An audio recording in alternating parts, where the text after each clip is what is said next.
Bonjour à tous, bienvenue dans cette nouvelle vidéo. Aujourd'hui, on va pas parler de stratégie de trading en elle-même, on va plus parler d'un concept que je parle dans tous mes morning vests, c'est la stratégie dual momentum.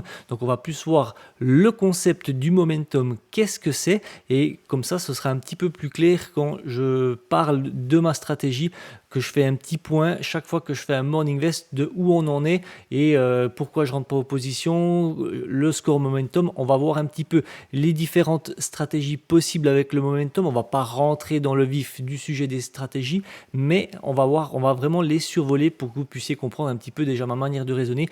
Qu'est-ce que c'est le momentum? Et puis, vous verrez qu'on va avoir des travaux de recherche qui ont quand même prouvé que le momentum avait toute son importance dans le monde de l'investissement. Donc on va commencer avec la table des matières et puis on va voir le momentum c'est quoi. On va passer ensuite par les travaux de recherche. On va regarder le momentum absolu versus le momentum relatif pour vraiment faire la distinction des deux. Et puis on va regarder un tableau que j'ai créé qui va calculer les scores momentum en temps réel. Et puis on va regarder un ou deux exemples, on va regarder les simulations, des backtesting que j'ai pu faire par rapport à la stratégie que j'exploite tous les jours et que je vous fais la mise à jour dans les Morning Vests, donc sur deux ETF que vous connaissez déjà, qui est le SPY et le MDY. Et puis on terminera bien sûr avec la conclusion. On va commencer avec le momentum, c'est quoi? Donc comme je vous l'ai dit, je vais vous parler d'une stratégie qui me plaît tout particulièrement parce que on peut, une fois qu'on la connaît, qu'on la maîtrise bien, on peut l'adapter vraiment à notre image, on peut la façonner à notre image et en fonction de notre aversion au risque. Moi, j'utilise une stratégie qui est DMA, donc le Dual Momentum Accéléré, qui est un petit peu plus agressive, où je peux subir un petit peu plus de volatilité, chose que j'accepte pour faire croître une partie de mon capital, d'accord? Et puis, donc là, je vous ai mis une capture d'écran, vous voyez déjà un petit peu la puissance du momentum. Donc en bleu, qu'on a ici, c'est la stratégie Dual Momentum, et puis en vert, c'est le S&P 500. Donc là, vous voyez déjà un petit peu la puissance que peut avoir cette approche. On va en parler en détail un petit peu plus loin dans les slides suivants. Là, pour le moment, je vous ai juste mis cette image pour que vous voyez déjà un petit peu la puissance de cette approche. Et puis, le momentum, de manière très simple, qu'est-ce que c'est? C'est comme l'élan. Alors, l'élan, pas l'animal, qu'on soit d'accord, hein, c'est vraiment l'élan, d'accord? Vraiment l'élan, le fait de mettre quelque chose en mouvement. Et puis, la théorie dit que si une action, elle commence à monter, elle aura tendance à continuer de monter durant un certain temps. Et pareil, si une action commence à baisser, elle aura tendance à continuer de baisser durant un certain temps. C'est comme un objet qui est en mouvement et qui veut rester en mouvement dans le sens où il a été poussé. Tout simplement, c'est ça le momentum. Ok? On va passer maintenant à des travaux de recherche. J'en ai mis un en exemple, mais il faut savoir qu'il y en a énormément qui ont été faits concernant les recherches sur le momentum. Donc, on va parler de l'efficience des marchés. Ici, en photo, on a Eugene Fama. Eugene Fama, c'est un économiste américain qui, dans ses travaux de recherche, il a dit que les marchés, ils sont efficaces lorsqu'ils ajustent rapidement les prix des actions en fonction de l'arrivée des nouvelles informations qu'on a sur le marché. D'accord? Et ces recherches, elles ont démontré que les marchés, ils absorbent rapidement les informations qui sont pertinentes. Et c'est pourquoi, en théorie, les investisseurs, vous, moi, on ne devrait pas être en mesure de faire des gains anormaux basés sur des informations publiques, puisque, en théorie, les marchés, ils ont déjà absorbé les informations qui sont pertinentes. Ça peut être une news sur sur telle société ou peu importe. C'est simplement des informations qui sont publiques, qu'on voit dans les journaux et puis qu'on a accès, vous et moi. Et cette théorie, c'est le concept même de l'hypothèse du marché efficient. Donc ce sont toutes les recherches que Eugene Fama il a faites concernant l'efficience des marchés qui dit qu'on ne peut pas battre le marché de manière régulière sans accéder bien évidemment à des informations privilégiées. Ok? C'est vraiment le concept même qu'il faut retenir de l'hypothèse du marché efficient. On va voir maintenant que cet effet momentum, c'est quand même un cas qui est intéressant puisqu'il semble quand même contredire cette théorie sur l'efficience des marchés. Et comme je l'ai expliqué tout à l'heure, le phénomène momentum, c'est les prix des actions qui ont performé favorablement dans le passé, qui continuent bien souvent à performer sur du court terme et inversement pour des actions qui ont sous-performé. Donc, on en vient à la conclusion que le marché va absorber toutes les nouvelles informations, certes, mais pas immédiatement. C'est ce qui va permettre de pouvoir justement appliquer la stratégie qui est basée sur le momentum dans le but de pouvoir générer des rendements supérieurs à la normale et pourquoi pas essayer de battre les marchés. Eugene Fama, l'économiste américain, a tout de même reconnu lui-même l'existence d'une anomalie avec l'approche momentum, sans pour autant invalider sa théorie sur l'hypothèse des marchés efficients.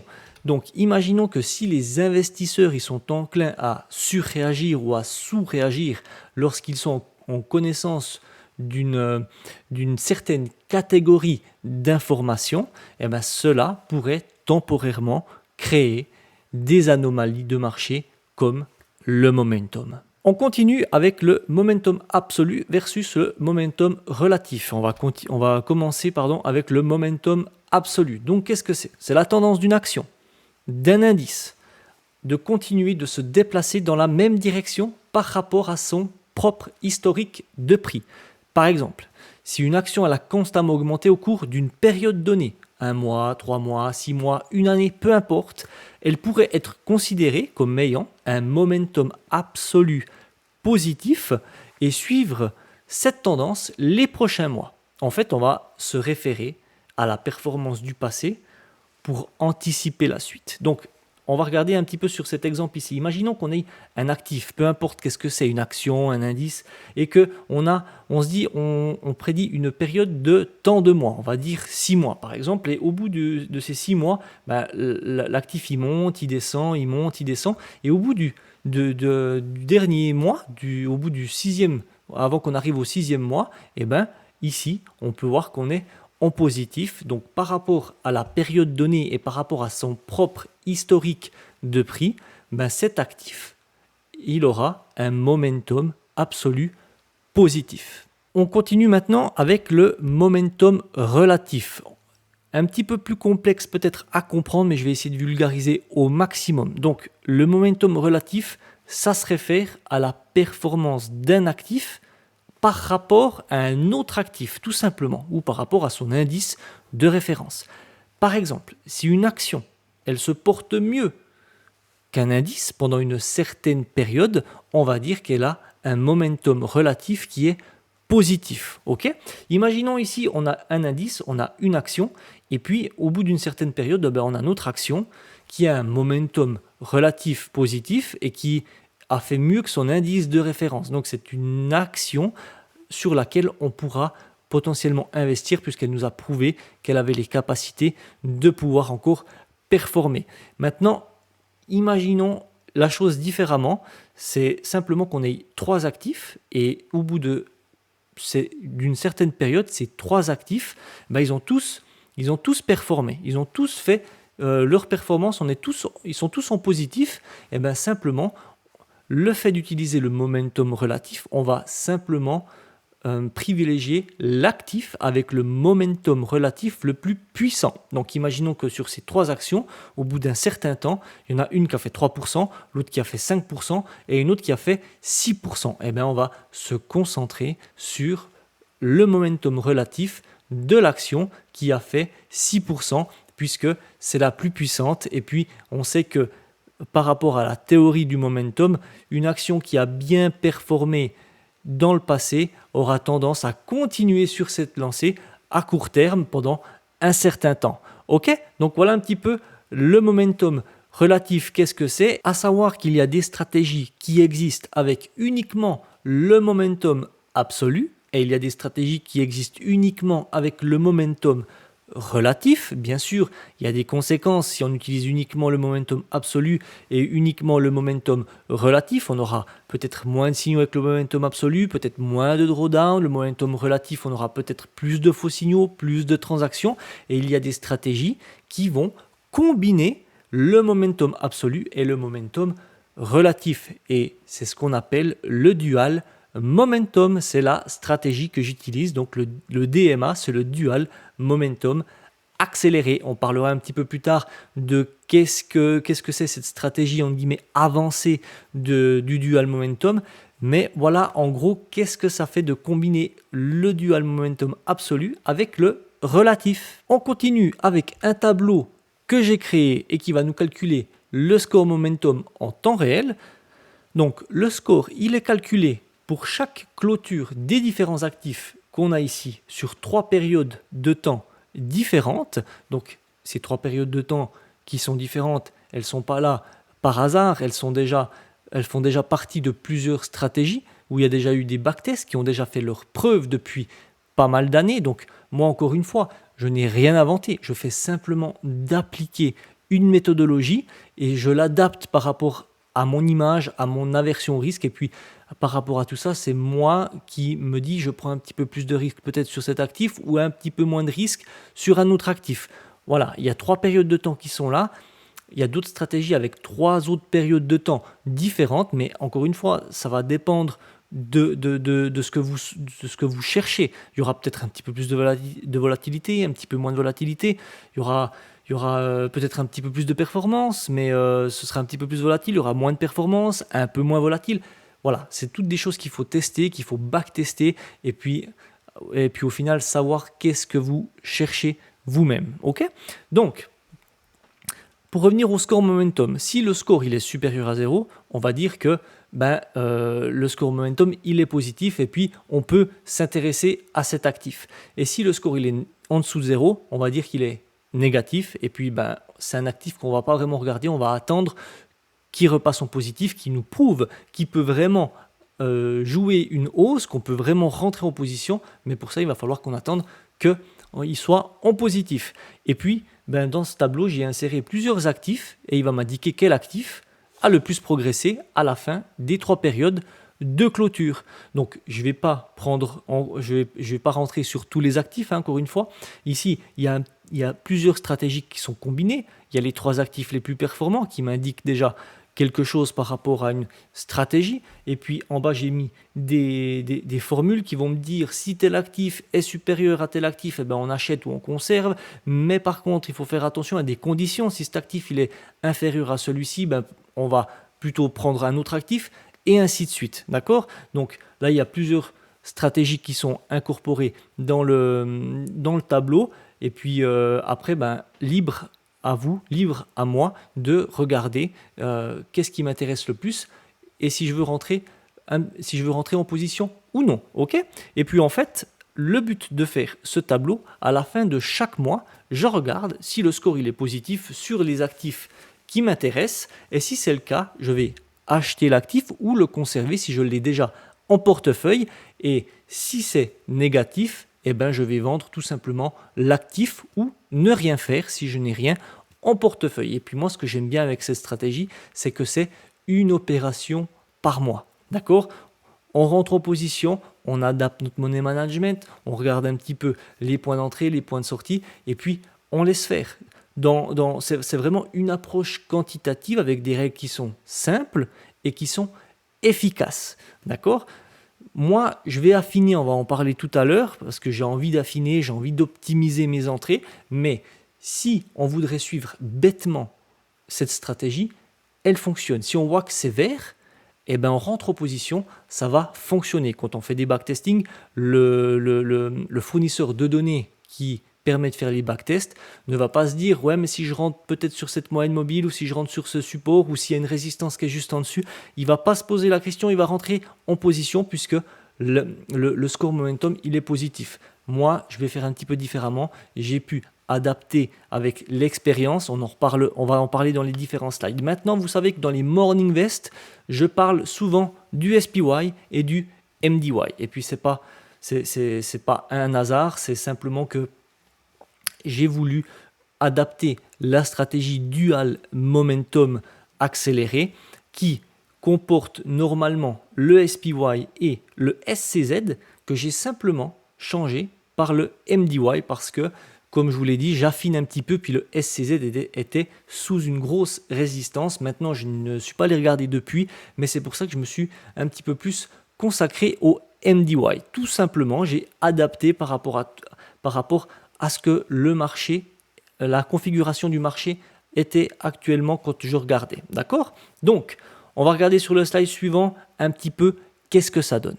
Sur une période de 20 ans, si on avait choisi uniquement le SPY ou bien le MDY, eh bien, pour dire le SPY, lui, va répliquer la performance du S&P 500 et le MDY, lui, réplique simplement les grosses capitalisations. Ok?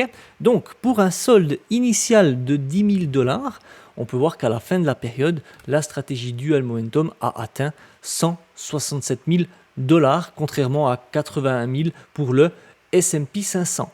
On aura également une performance annuelle moyenne pour le Dual Momentum de 16% contre 12% pour le S&P 500. Alors attention, 12% c'est très correct comme performance annuelle, mais on peut voir qu'on peut faire mieux. Ok? Ensuite, la meilleure année pour Dual Momentum sera de un peu plus de 40% contre un petit peu plus de 32% pour le S&P 500, mais c'est maintenant que j'aimerais avoir toute votre attention parce que la pire année pour le Dual Momentum, elle est de moins 3,85% contre un petit peu plus de moins 36% pour le S&P 500. Donc déjà là, ça vous montre la puissance que peut avoir cette approche. Et en plus de ça, on a le max drawdown. Donc le drawdown, c'est la différence entre le plus haut et le plus bas que peut atteindre un actif. Donc la plus-value ou la moins-value latente qu'on peut avoir, et elle est de moins 17% pour le Dual Momentum contre moins 50% pour le S&P 500. Okay? C'est quand même important. Et en plus de ça, on a un indicateur, on a une valeur qui est assez sympathique à connaître, c'est le ratio de Sharpe, qui est la performance ajustée au risque, qui est de 1,10 pour le Dual Momentum et 0,72 pour le S&P 500. À savoir, plus cette valeur elle est élevée, et meilleure la performance ajustée au risque elle sera. Et puis pourquoi, là on peut voir qu'on avait fait le S&P avait fait moins 50%, ben, simplement dans cet encadré, c'était la crise des subprimes où on peut voir que avec cette stratégie, on n'a simplement pas eu de crise, mais on a même eu de la performance puisque le pic il est contraire, il pointe contre le haut, tandis que le S&P il pointait contre le bas à moins 50%. Et on a également un autre encadré qui est la crise du Covid-19 où on a là eu un petit peu de drawdown, mais moins important que ce qu'a fait le S&P 500. Donc vous voyez un petit peu la puissance que peut avoir la stratégie Dual Momentum. Évidemment, ce n'est pas mon but de vous mettre des paillettes dans les yeux ou de vous vendre du rêve. Parce que là, actuellement, ce n'est pas toujours le cas. Moi, je vais vous montrer ce qui est possible de faire. Mais on peut voir que certaines fois, ça ne performe pas comme on le souhaiterait. Et puis, on peut voir qu'ici, on a des résultats depuis le début de l'année avec des performances qui sont inférieures au S&P 500. C'est des choses qu'on ne va pas voir sur un graphique long terme, puisque au bout d'un certain temps, sur une période long terme, la stratégie, elle parvient quand même à faire mieux que le S&P 500. Voilà, c'est toute une question de durée. Le momentum, il peut parfois nous donner un signal d'achat avec un certain décalage, et il suffit que l'on soit dans un marché avec un retournement rapide et ça rend nos investissements un petit peu moins profitables que d'avoir un portefeuille qui est passif, qui est statique et de simplement rester investi sur le S&P 500 par exemple. D'accord ? C'est pourquoi si vous vous engagez avec cette stratégie, il faut que vous ayez une vision qui soit long terme. Il faut vraiment avoir une vision long terme si vous adoptez cette stratégie. Je sais qu'il suffit que vous commencez cette stratégie et que le premier mois ou le deuxième mois, ça soit un mois qui soit négatif. Et là, il y a plein de doutes qui se mettent en place et puis on commence à se dire, je vais peut-être changer de stratégie. Mais comme je vous l'ai démontré sur le slide précédent, vous voyez bien que sur la durée, la performance, elle est vraiment incroyable. Donc c'est pour ça que je vous dis, il faut rester discipliné, il faut savoir que c'est pour plusieurs années, et puis cette stratégie, moi j'y crois et je l'applique, et franchement, des fois, c'est vrai qu'elle performe un petit peu moins, mais j'en suis vraiment, dans les grandes lignes, j'en suis vraiment très satisfait. D'accord? Donc là, on peut voir que, par exemple, on avait la stratégie Dual Momentum depuis ce début d'année, et ben, on est à un petit peu plus 9% de profit contre 15% pour le S&P 500. Et puis, on a eu un drawdown qui est un petit peu plus important que le S&P 500 également. Mais voilà, vous voyez que malgré tout ça, malgré qu'on soit un petit peu en dessous du S&P 500, depuis le début de l'année jusqu'à aujourd'hui, donc le mois de juillet 2024, on a quand même fait 9%. On dit en général que la bourse c'est entre 8 et 12% par année. Là, on est à la moitié de l'année, on a déjà fait 9%. Donc c'est quand même, ça reste relativement correct malgré qu'on soit légèrement inférieur au S&P 500. Ok, on passe maintenant sur le dernier slide qui est affiner le timing. Donc on sort un petit peu du cadre de la stratégie en elle-même. Vous avez vu sur les slides précédents que la stratégie, elle démontre quand même des performances qui sont assez incroyables. Et bien que cette stratégie, elle fonctionne très bien en ayant simplement une approche quantitative, donc c'est-à-dire en respectant des règles qui sont simples, qui fonctionnent, vous voyez que c'est efficace et que ça fonctionne quand même très bien. Donc ces règles, elles vont nous dire à quel moment on va acheter, à quel moment on va vendre, et puis à quel moment on va simplement des fois ne rien faire. Donc pour ça, moi, qu'est-ce que j'ai fait pour affiner tout ça? Je vais combiner l'analyse technique, que je vais combiner également avec d'autres indicateurs pour affiner simplement le timing de mon point d'entrée et de mon point de sortie, et qui vont me permettre également, je vais rajouter une petite gestion pour placer mon stop loss, que si le marché il va dans mon sens à un certain temps, qui me permettent tout de même d'encaisser quelque chose si il devrait subitement se retourner. Donc voilà un petit peu pour affiner le timing. On va passer directement à la conclusion. Donc moi, je vous remercie d'avoir regardé cette vidéo. Dites-moi en commentaire si vous utilisez déjà la stratégie Momentum, si vous voulez en savoir plus, et si vous avez peut-être des questions, je me ferai un plaisir de vous y répondre. En tout cas, moi, c'est quelque chose que j'aime vraiment beaucoup. Effectivement, moi, j'utilise cette stratégie avec le SPY et le MDY, donc c'est vraiment une stratégie où c'est peut-être un petit peu plus agressif. Et pourquoi je dis agressif? C'est parce que ce que je fais, c'est que je vais me positionner uniquement sur un actif, d'accord? Donc je vais manquer de diversification et je vais vraiment miser sur un actif pour vraiment faire croître une partie de mon capital. Donc c'est pour ça que je dis que je suis agressif et que je peux subir un petit peu plus de volatilité. Mais voilà, comme je vous l'ai dit tout à l'heure, c'est quelque chose qu'il faut accepter. Donc moi, je vous invite à mettre en retour vos commentaires, à vous abonner à la chaîne. Moi, je vous dis à tout bientôt pour une nouvelle vidéo, et surtout, n'oubliez pas de rester prudent sur les marchés. Ciao!